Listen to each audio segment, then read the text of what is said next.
Fight होतं त्यानंतर जे 7 सदस्य आहेत त्यांचे निलंबन करण्यात आले. तुमच्या आदेशावरून काय माहिती? पक्षांतर बंदीच्या अनुषंगानं कुठेतरी कायदे हे मजबूत होण्याची आवश्यकता आहे. भारतीय जनता पक्षाने जो घोडे बाजार मांडला आहे तो कशा पद्धतीचा आहे हे एव्हाना सर्व महाराष्ट्राला कळलं आहे. साताऱ्यामध्ये तर गुंडागर्दीचा वेगळाच पॅटर्न हा समोर आलेला आहे. मात्र या सर्वांच्या एकंदरीत या वातावरणामध्ये आमच्या निवडून आलेल्या नगरसेवक आणि गटनेत्यांनी भाजपशी हात मिळवणी ही जालन्यामध्ये केली होती आणि कुठल्याच पद्धतीनं भारतीय जनता पक्षाशी काँग्रेस हा दूरान्वये त्यांचा काँग्रेसचा कुठल्याच प्रकारचा संबंध नाही.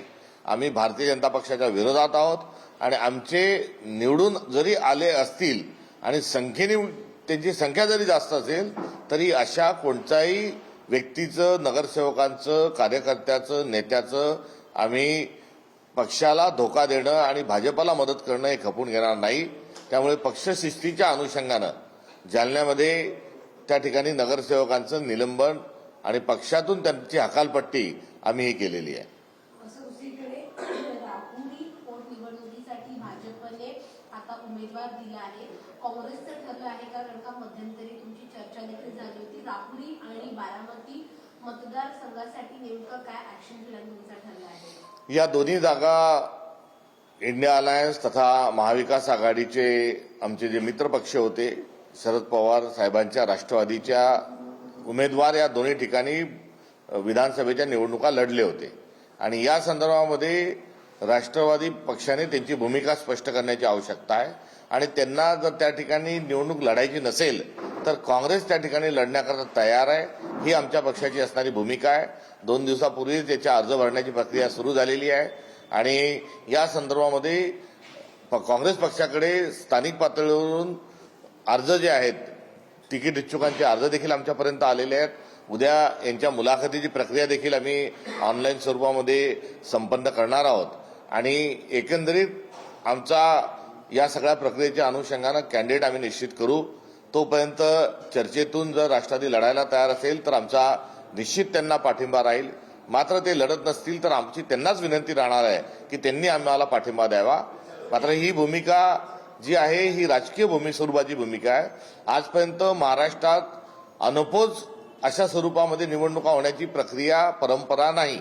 त्यामुळे अशी परंपरा नसल्यामुळे नवीन परंपरा सुरू करण्याचं काही कारण नाही आणि आज भारतीय जनता पक्ष ही लोकशाही गुंडाळू पाहत आहे आणि अशा वेळेस एक असभ्य लोकशाही विरोधी नव्हे तर ओट चोर म्हणून ज्यांचा संबोधन आम्ही सर्वजण करतो असं एक सरकार असताना त्यांच्या विरोधात लोकशाही मूल्यांचं जतन करत असताना निवडणूक ही लढल्या गेली पाहिजे. ही आमची असणारी सविनय भूमिका आहे आणि त्या भूमिकेच्या अनुषंगानं आपण सर्वांनी आणि त्यातल्या त्यात आम्ही पुढे गेलो पाहिजे अशा प्रकारची आमची भावना आहे. या संदर्भात पक्षश्रेष्ठीशी देखील चर्चा झालेली आहे आणि या विचाराला अनुकूलता ही आम्हाला पक्षश्रेष्ठींनी देखील दर्शवलेली आहे. अशोक खरात यांचे अनेक पॉलिटिकल संबंध जे आहेत समोर येत आहेत. हेमंत गोडसे या संदर्भातली माहिती समोर येते की हेमंत गोडसे यांच्या तिकिटासाठी अमित शहांकडे जे चॉपरची देखील येण्याची व्यवस्था अशोक खरात यांनी केली होती. अशोक खरात हे एक विकृत माणूस आहे आणि भारतीय जनता पक्ष सत्तेत आल्यापासून त्यांची बोंधुगिरी जी आहे ही अधिक वाढलेली आहे. त्यामुळे एकंदरीत हे जे खरात प्रकरण आहे या खरात प्रकरणाचा आणि भारतीय जनता पक्षाचा अर्थात अंधश्रद्धेचा हा चोली दामनचा त्यांचा हा रिश्ता आहे. त्यामुळे या प्रकरणात अनेक येणाऱ्या काळामध्ये अनेक ज्या फाईल्स ओपन होणार आहेत त्यातून भाजपच्या विरोधात आणि भाजपचे नेते कसे वागत होते आपल्या सगळ्यांच्या समोर येणार आहे. मात्र तुर्तास फक्त 53 व्हिडिओ समोर आलेले आहेत. एसआयटीनी या 53 नाही तर हजारो संख्येमध्ये जे व्हिडिओ आहेत त्या सगळ्या व्हिडिओची पडताळणी केली पाहिजे. कोणत्या राजकीय माणूस हा घालील लोटांगण वंदिन चरण हा खरातांचं करत होता याची यादी समोर आली पाहिजे आणि अंधश्रद्धा निर्मूलनाच्या कायद्याच्या अनुषंगानं या भोंदू बाबाला महाराज म्हणून ज्यांनी त्यांचा प्रोपगंडा केला, प्रचार केला आणि हे खरात बाबा आम्हाला पावले असं सांगून जी अफवा पसरवली, अंधश्रद्धेला खतपाणी घातलं, या सर्व लोकांवर कारवाई झाली पाहिजे. आणि यात सत्य अधिक समोर येत असताना पुरावे एका बाजूला आहेत मात्र दुसऱ्या बाजूला नार्को टेस्ट जी आहे ही या खरातची झाली पाहिजे. आणि या नार्को टेस्टमधून दूध का दूध पाणी का पाणी होऊन जाईल. वरवर मलमपट्टी करू नका. देवेंद्र फडणवीस हे कुठेतरी प्रकरण गुंडाळ्याच्या मागे आहेत. वरवर सगळा विचार करतात आहे. मोठा आव आणि ताव आणून सांगतात की आम्ही एसआयटी गठीत केली, मात्र 6 महिने ते झोपले होते, याचं उत्तर ते देत नाही. आणि या सर्वांमधून सत्य लोकांपुढे न आणू देण्याचं कुठेतरी त्यांचा कुठील डाव हा असू शकतो. त्यामुळे तातडीने खराची नार्को टेस्ट करावी. याच अशोक खरतांकडे अजित पवारांच्या फोटोवर खुल्ली मागणी मिळाल्याचा दावा रोहित पवारांनी केला आहे. विलनीकरणाची चर्चा होत होती, मात्र या सगळ्यामध्ये कुठेतरी त्याला एक थांबा मिळावा यासाठी अशोक खरतांना पुढे केलं गेलं आणि अजित पवारांच्या फोटोवर खुल्ली देखील मारलेली सापडली.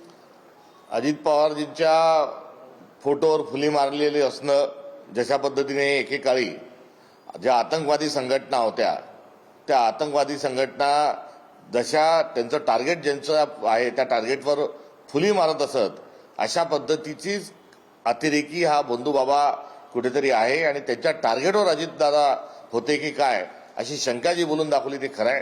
कारण अजितदादांच्या बंगल्याच्या समोर देखील अशा प्रकारचे काही ओलांडे आणि काही गोष्टी केल्याचं आढळून येतं, ती देखील माहिती आहे. एवढंच नाही तर कोणी खुर्चीवर बसावं याकरताही काही अघोरी पूजा झाल्या आणि देवेंद्र फडणवीसला खुर्चीवरून खेचावं याकरताही अघोरी पूजा झालेल्या आहेत.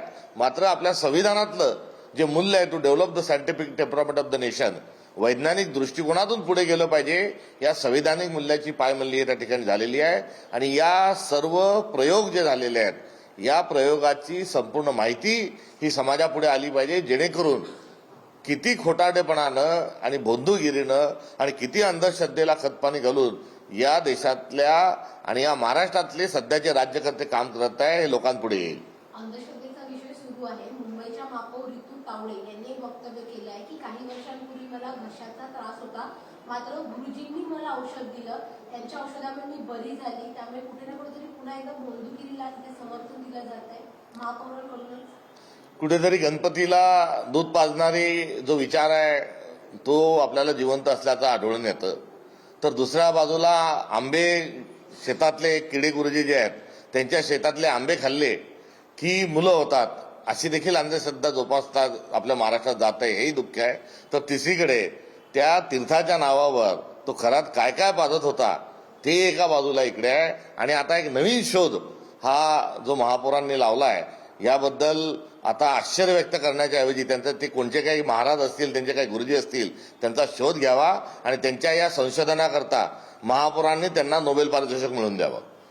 अजित पवार यांच्या पक्षामध्ये काहीसं अलबेलाही दिसून येत आहे, कारण आता मंत्रालयामध्ये कॅबिनेट सुरू होती, तिथे सुनील तटकरे आले, परंतु त्यांना माहीतच नव्हतं की त्यांच्या पक्षाच्या नेत्या आणि उपमुख्यमंत्री सुनेत्रा पवार हे तिथे हजर नाहीये. ते त्यांच्या दालनाबाहेर जवळपास बराच वेळ उपस्थित होते, मात्र तरी त्यांना कल्पना नव्हती की आपल्या नेत्या तिथे उपस्थित नव्हत्या. कुठे ना कुठेतरी तटकरेंना डावललं जात आहे, जे आरोप त्यांच्यावर केले जात आहेत त्याच्यानंतर. आता तटकरेंना कोणी डावलत आहे का तटकरे कोणाला डावलतात आहे हा एक संशोधनाचा विषय झालेला आहे. मात्र आगे आगे देखो क्या होता है. एक रंजक मनोरंजक सत्तेचा हा खेळ आहे, हा खेळ सावल्यांचा, आणि हा खेळ जो आहे हा गँग ऑफ ट्रिपल इंजिनचा आहे. त्यामुळे येणाऱ्या काळात याहीपेक्षा मोठ्या घटना या घडलेल्या आपल्याला बघायला मिळतील. असं शेवटचा प्रश्न, खरं तर अरोरा हे अजितदादा असताना खूप चर्चेत होते, परंतु तेच अरोरा आता पक्षात नकोसे झाले. काल देखील एक बैठक झाली, तर अरोरा आता नको हाच एक सूर जो आहे तो नेत्यांमध्ये सुरू. अजितदादांच्या निधनादरम्यान देखील अरोरा कुठेच दिसले नाही. आता अरोरा सारखी जी माणसं जी आहेत ही काही कुटील डाव साध्य करण्याकरता अजितदादांच्या मागे लावली होती, अशी जी शंका बोलल्या जात आहे त्या शंकेचं निरसन देखील यासोबत होणं जरुरीचं आहे. मात्र लहान लहान माणसांच्या मोठ्या मोठ्या सावल्या जेव्हा पडतात तेव्हा संध्याकाळ जवळ आली, दिवस मावळायला लागला असं जे म्हटलं जातंय त्यातलंच एक उदाहरण आहे. अत्यंत किरकोळ प्रवृत्तीच्या आणि मनोवृत्तीतून काम करणाऱ्या काही लोकांचं जे उदात्तीकरण केल्या गेलेलं आहे त्याचा मोठा फटका हा महाराष्ट्र धर्माला बसलाय.